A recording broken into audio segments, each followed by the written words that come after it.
What's going on, guys? Welcome to Canuck TV. I am your host. My name is Steve, and in today's video I want to tell you guys a little bit about the history behind the PlayStation console. Now, if you guys didn't know, yesterday, September 9th, 2015 marked the 20th anniversary of the PlayStation. It launched back in '95 in North America.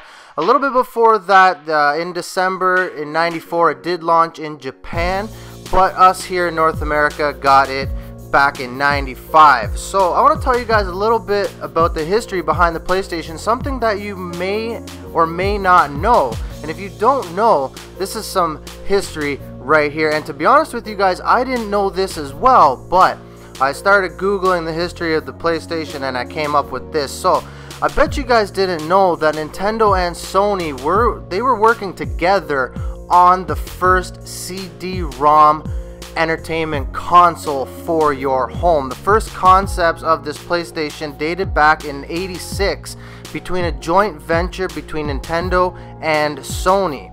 Nintendo had been attempting to work with the disc-based technology since the Famicom, or better known as the first Nintendo. Their product was known as the CD-ROM XA.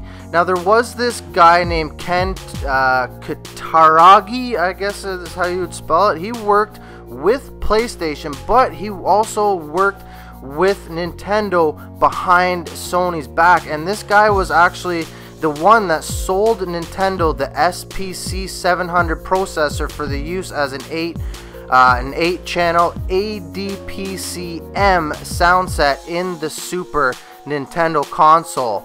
And that Kutaragi was nearly fired by Sony because he, like I said before, he originally worked with Nintendo on the side without Sony's knowledge while he was still employed at Sony.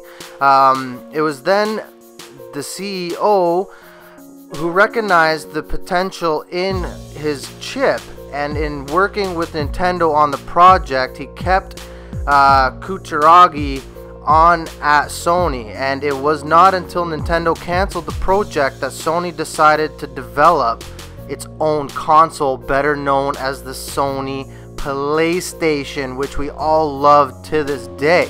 Sony also planned to develop a Super Nintendo compatible Sony branded console, but one which would be more of a home entertainment system, playing both Super Nintendo cartridges and this new CD format which Sony designed. This was also to be the format used in SNES-CDs, giving a large degree of control to Sony despite Nintendo's leading position in the video game market. This product was dubbed the PlayStation.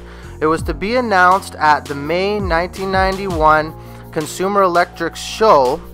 However, when Nintendo's Hiroshi read the original 1988 contract between Sony and Nintendo, he realized that the earlier agreement initially handed Sony complete control over any and all titles written on this SNES CD-ROM format. He then decided that the contract was totally unacceptable, and he secretly canceled all plans for the joint Nintendo and Sony SNES CD attachment.